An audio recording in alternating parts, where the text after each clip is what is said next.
y a certains moments de ma vie dont je me souviens particulièrement. Je veux dire des détails vraiment très précis.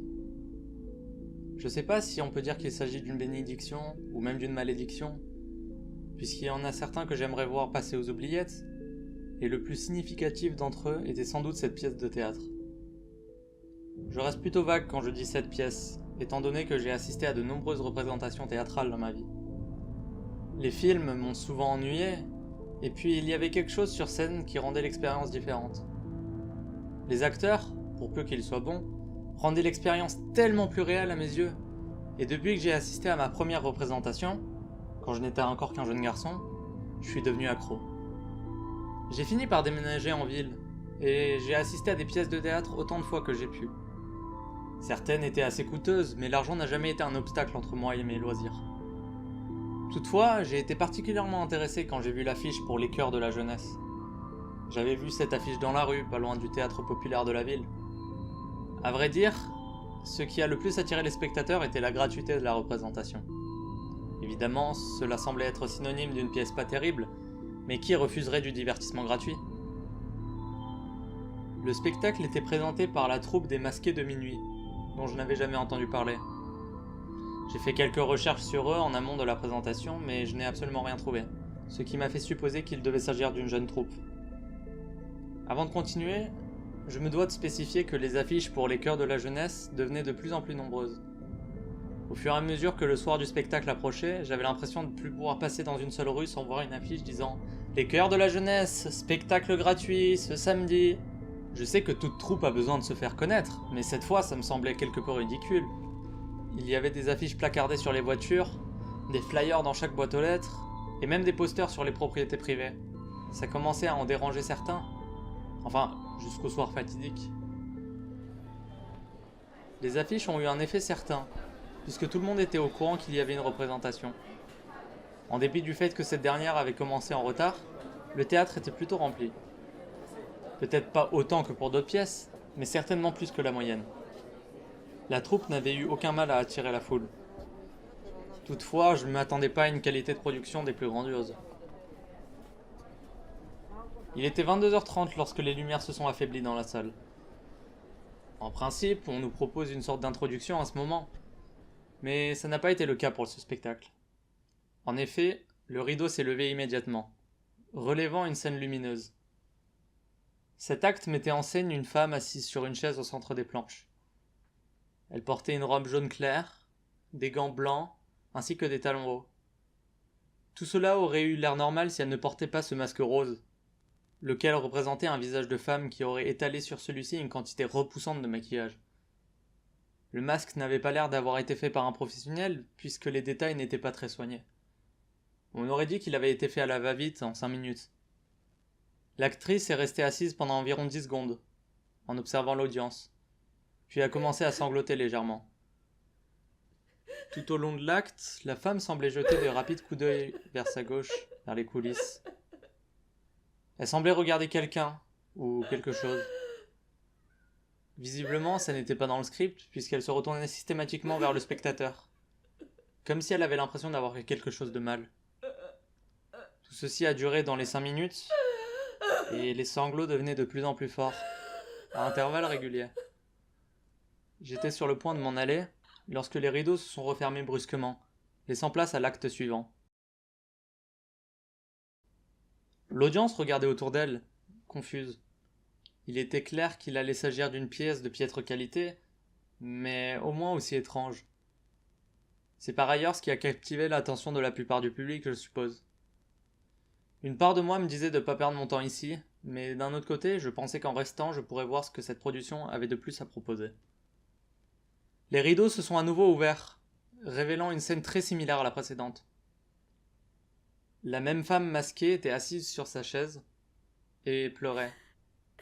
Il y avait néanmoins un autre acteur, qui semblait être un homme, donc je m'y référerai en tant que tel.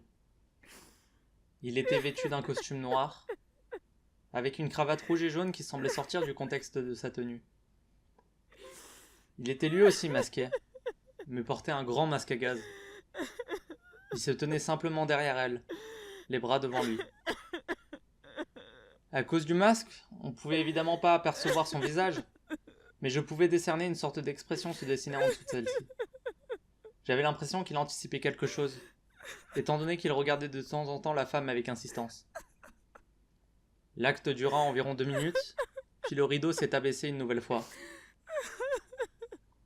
À ce moment, je me suis dit que j'en avais assez vu. La pièce était différente de ce que j'avais pu voir jusqu'à présent, c'était évident, mais j'avais mieux à faire que perdre mon temps. Je me frayais un chemin vers la sortie quand le rideau s'est encore une fois levé, laissant apparaître une scène complètement différente des deux précédentes. Le changement de décor m'avait semblé trop rapide, étant donné que le rideau était resté fermé pendant seulement quelques secondes. En voyant la scène, tout le monde dans la salle a dégluti. La même femme était sur les planches, toujours assise sur sa chaise. Sauf qu'elle ne pleurait plus. Elle criait. Sa robe était déchirée, et des coupures étaient bien visibles sur ses jambes et son torse. Elle était attachée à la chaise, et ses cris semblaient étouffés, comme si quelque chose lui couvrait la bouche derrière son masque. Autour d'elle, il y avait beaucoup plus d'acteurs et d'actrices que précédemment. 11 au total, mais il était difficile d'affirmer le genre de ces personnes. Ils portaient tous la même tenue, similaire à celle de l'homme au masque à gaz. Ce dernier était quant à lui assis devant un piano sur le côté gauche de la scène. Les autres personnages, debout autour de la fille, portaient eux aussi des masques, allant de l'étrange au hideux. La meilleure façon de les décrire serait de dire que leur visage était grandement défiguré. Pas déchiré, mais plutôt arrongé de façon inconcevable. Certains avaient un nez sur le front, avec des yeux injectés de sang placés là où une bouche devait être présente. D'autres n'avaient même pas de traits du tout, seulement des bouches ou des yeux un peu partout. Leur tête était toute tournée vers la fille sur la chaise, avec un air que j'aurais qualifié de désireux. Le comédien au masque à gaz a alors regardé chacun des hommes et des femmes autour de la fille, et s'est tourné vers l'audience. Il s'est mis alors à jouer du piano. Sa mélodie était rapide, désagréable. Je n'avais jamais entendu cet air de ma vie, mais celui-ci m'a semblé proche d'une sorte de musique de Noël ennuyeuse qui passerait tout le temps à la radio.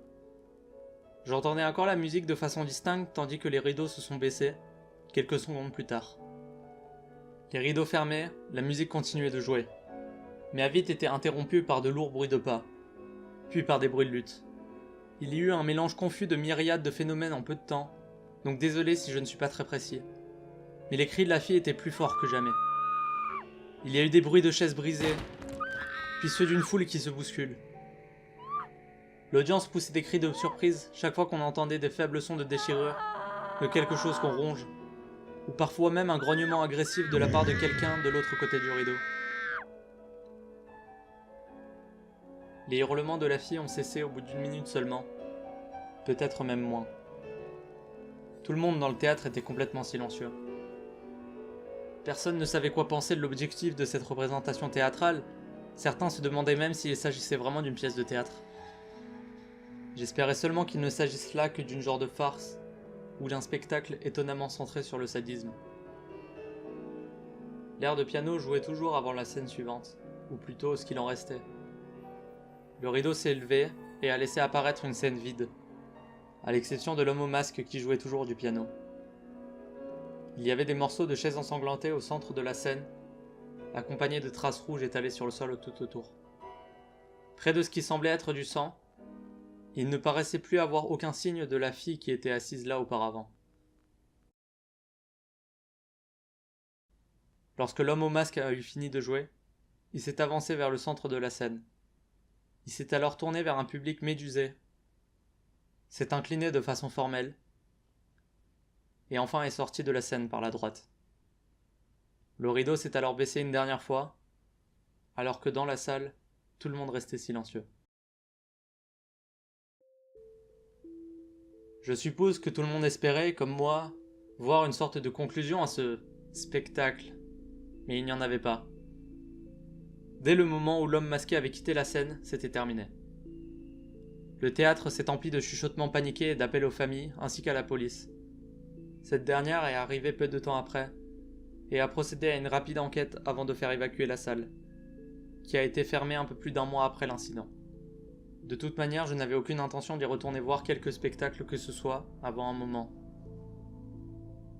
La nuit suivant la pièce, j'ai évidemment fait des cauchemars, tout comme j'imaginais le reste du public en faire aussi.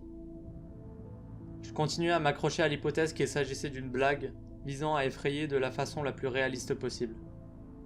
J'y avais presque totalement cru avant que les autorités ne finissent par publier un rapport.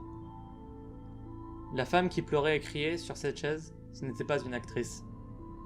Elle avait été déclarée portée disparue peu de temps avant la représentation. Seulement quelques heures, d'où le fait qu'il n'y eut pas d'alerte de disparition. Personne n'avait été en mesure de l'identifier à cause du masque qu'elle portait sur scène et de sa voix étouffée à cause d'un probable bâillon. Quant au sang qui baignait sur la scène, il s'agissait bien du sien. Les comédiens n'ont jamais été retrouvés ou même identifiés. Lorsque la police a fouillé les coulisses après la représentation, elle n'a trouvé aucune trace des criminels. Seulement un mot placé à l'entrée. Les cœurs de la jeunesse ont toujours meilleur goût.